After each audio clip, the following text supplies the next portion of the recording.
नमस्कार, मेरा नाम संजय कुमार है। मैं एक कवि, कहानीकार, उपन्यासकार और चित्रकार हूँ। ये लेख मैंने वर्षों पहले लिखा था। अब ये लेख मैं आपके सामने प्रस्तुत कर रहा हूँ। मेरे लेख का शीर्षक है राज्य सरकारों की आय और राज्य सरकारों का पिछड़ापन। सुधांशु मणि जी ने जिस तरह से रेलवे का कायाकल्प करने का प्रयास किया है वह एक बहुत ही सराहनीय विषय हो सकता है। उन्होंने वंदे भारत ट्रेन को स्वदेशी तकनीक से बनाया है और 70% तकनीकी उसमें भारत की है और 30% तकनीकी उन्होंने सुधांशु मणि जी ने बाहर से आयात की है। अगर भारत सरकार ने और अधिक रेलवे का विकास किया और स्वदेशीकरण की तरफ और अधिक बढ़ावा दिया तो रेलवे एक पूर्ण रूप से लाभकारी उद्योग बदल सकता है और हम रेलवे को एक बहुत ही श्रेष्ठतम लाभकारी संस्था में बदल सकते हैं। जिस तरह से इसरो एक लाभकारी संस्था में बदल गया है वैसे रेलवे भी एक लाभकारी संस्था में रेलवे को भी एक लाभकारी संस्था में बदला जा सकता है। इससे देश को बहुत फायदा हो सकता है। रेलवे के लाभ का उपयोग हम शिक्षा के विकास में कर सकते हैं।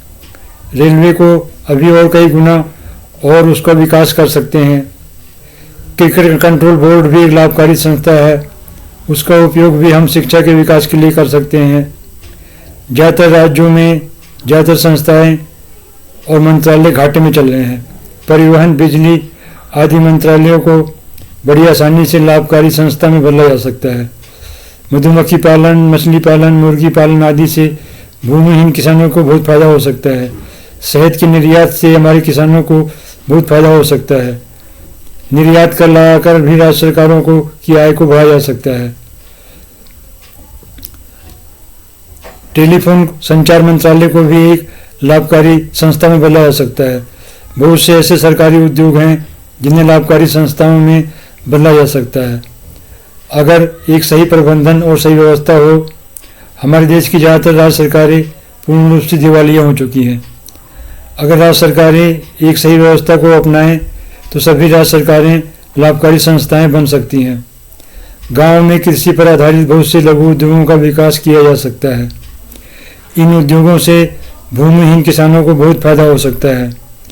ग्रामीण भारत में बैंकों का भी अभी बहुत कम विकास हुआ है। ग्रामीण भारत में शिक्षा का भी बहुत कम विकास हुआ है। ग्रामीण भारत में भ्रष्टाचार और अपराधीकरण का विकास शहरों की तुलना में कई गुना ज़्यादा है। ग्रामीण भारत में सहकारिता का बहुत कम विकास हुआ है। ग्रामीण भारत में कृषि आधारित उद्योगों के लिए बाजार बहुत ही कम विकसित हुआ है। परम पिछड़ेपन की वजह से ग्रामीण समाज परम विकृत समाज बन गया है। उदाहरण के लिए अगर हम उत्तर प्रदेश की सामाजिक, आर्थिक और राजनीतिक स्थिति का अध्ययन करें तो हमें बहुत ही दिलचस्प परिणाम मिलेंगे। उत्तर प्रदेश की राजनीति वैसी है जैसी इसकी सामाजिक व्यवस्था है। उत्तर प्रदेश की राजनीति का पूर्ण रूप से अपराधीकरण हो चुका था। राजनीति में अपराधियों का पूर्ण रूप से वर्चस्व स्थापित हो चुका था। पुलिस और प्रशासन पूर्ण रूप से भ्रष्ट हो चुके थे। उत्तर प्रदेश में शिक्षा की दुर्गति हो चुकी थी। अभी जितने अध्यापक हैं उसकी तुलना में कई गुना और अध्यापकों की जरूरत है। अभी जितने शिक्षण संस्थान हैं उसकी तुलना में कई गुना और शिक्षण संस्थानों की ज़रूरत है। अभी जितने इंजीनियर हैं उसकी तुलना में कई गुना और इंजीनियरों की ज़रूरत है। अभी जितने डॉक्टर हैं उसकी तुलना में और कई गुना डॉक्टरों की ज़रूरत है। अभी जितने उद्योग हैं उसकी तुलना में कई गुना और उद्योगों की ज़रूरत है। अभी जितने वैज्ञानिक हैं उसकी तुलना में और कई गुना वैज्ञानिकों की ज़रूरत है। इसी तरह शिक्षा का उत्तर प्रदेश में बहुत कम विकास हुआ था। उत्तर प्रदेश में अभी जितनी भी प्रभावशाली राजनीतिक पार्टियां हैं उनमें अपराधियों का पूर्ण रूप से प्रवेश हो चुका था। उत्तर प्रदेश में करीब 60 से 70% तक लोग भूमिहीन हैं। सिर्फ 20 या 10% लोगों के पास गुजारे लायक भूमि है। भूमि सुधार से और कृषि आधारित उद्योगों के विकास से भारत के लोगों के जीवन के स्तर को में एक क्रांतिकारी परिवर्तन लाया जा सकता है। इस वक्त उत्तर प्रदेश में जितनी भी राजनीतिक पार्टियां हैं वो उत्तर प्रदेश को उत्तम प्रदेश नहीं बना सकती थी। यह है 2014 से पहले की बात है, क्योंकि सभी पार्टियों का पूर्ण रूप से अपराधीकरण हो चुका था। सारी राजनीतिक पार्टियां आर्थिक विचारों की दृष्टि से दिवालिया हो गई थी। किसी भी पार्टी के पास एक प्रगतिशील आर्थिक विचारधारा नहीं थी। विश्व व्यापार संगठन के समझौते करने से हमारी जनता को बहुत नुकसान उठाना पड़ रहा था, पर कोई भी पार्टी विश्व व्यापार संगठन के समझौते को रद्द नहीं करना चाहती थी। हमारे देश में बहुत से प्रगतिशील लोग हैं जो कि देश की हालत को सुधारना चाहते हैं, पर वो लोग कामयाब नहीं हो पा रहे थे। हमारे देश में बहुत से धार्मिक गुरु भी हैं, पर ये लोग आर्थिक समस्याओं के प्रति पूर्ण रूप से उदासीन होते हैं। हमारे देश में बहुत से धार्मिक, साहित्यिक, वैज्ञानिक और धार्मिक आंदोलन हो रहे हैं, पर ये सारे आंदोलन लोगों को जागरूक नहीं बना पा रहे थे। सहकारिता में स्थापित उद्योग अमूल के द्वारा करोड़ों लोगों को फायदा हुआ था। जिस तरह से अमूल नामक संस्था गुजरात में सफल हुई थी, उसी तरह हम बहुत सी संस्थाओं को पूरे देश में विकसित कर सकते हैं। मनुष्य के लिए आर्थिक समस्याएं बहुत महत्वपूर्ण होती हैं। आर्थिक समस्याओं से पीड़ित मनुष्य कभी भी आनंद प्राप्त नहीं कर सकता है। मनुष्य के लिए आर्थिक संपन्नता और आध्यात्मिक संपन्नता दोनों ही बहुत महत्वपूर्ण है। इस व्यवस्था में भी रहकर बहुत से लोग सफल हो जाते हैं। ये व्यवस्था भूतकाल की सामंती व्यवस्था की तुलना में बहुत ज़्यादा श्रेष्ठ है। हमारी इस लोकतांत्रिक व्यवस्था में बहुत से फायदे भी हैं और कुछ नुकसान भी हैं। इस व्यवस्था में जो कमियां हैं उसे जागरूकता और संघर्ष से के आधार पर दूर किया जा सकता है। इस व्यवस्था की सबसे बड़ी कमी यह थी राजनीति का अपराधीकरण। यह विकृति सैकड़ों और विकृति को जन्म देती है।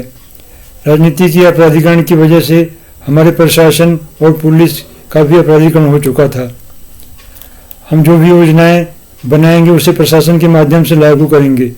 जब हमारा प्रशासन पूर्ण रूप से भ्रष्ट हो चुका हो और उसका अपराधीकरण हो चुका हो, तब हम किसी भी तरह की योजना को सफल कैसे कर सकते थे। उत्तर प्रदेश की राजनीति का 2014 से पहले पूर्ण रूप से अपराधीकरण हो चुका था। राज्य सरकारों की सारी राजनीति भ्रष्टाचार में डूबी हुई थी। राज्य सरकारों की समस्त योजनाएं भ्रष्टाचार और अपराधीकरण में डूब जाती थी। राज्य सरकारों को सारा विकास का ताना बाना नष्ट हो चुका था। राज्य सरकारों की योजनाएं अपने निर्धारित लक्ष्य तक बिल्कुल भी नहीं पहुंच पाती थी। जो भी योजना थोड़ी बहुत कामयाब हुई थी, वो योजनाएं उन्हीं राज्य सरकारों में कामयाब हुई थी जहाँ साक्षरता बहुत कम थी।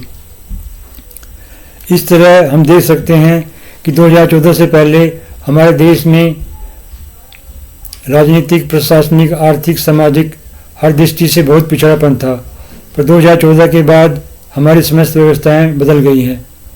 हम अगर व्यक्तिगत रूप से श्रेष्ठतम प्रयास करें और हमारी राज्य सरकारें भी श्रेष्ठतम प्रयास करें और हमारी केंद्र सरकार भी श्रेष्ठतम रूप से आर्थिक विकास करें, तो हमारा देश एक विकसित देश बन सकता है। तब कुछ ही दिनों में हमारा देश विश्व का सबसे सशक्त और शक्तिशाली देश बन जाएगा। आओ हम सब मिलकर अपने देश को एक विकसित देश बनाए। नमस्कार, वंदे मातरम। मेरे वीडियो को देखने के लिए आपका बहुत बहुत धन्यवाद। अगर आपको मेरा ये वीडियो पसंद आया हो तो कृपया मेरे चैनल को सब्सक्राइब कर लें। धन्यवाद, नमस्कार।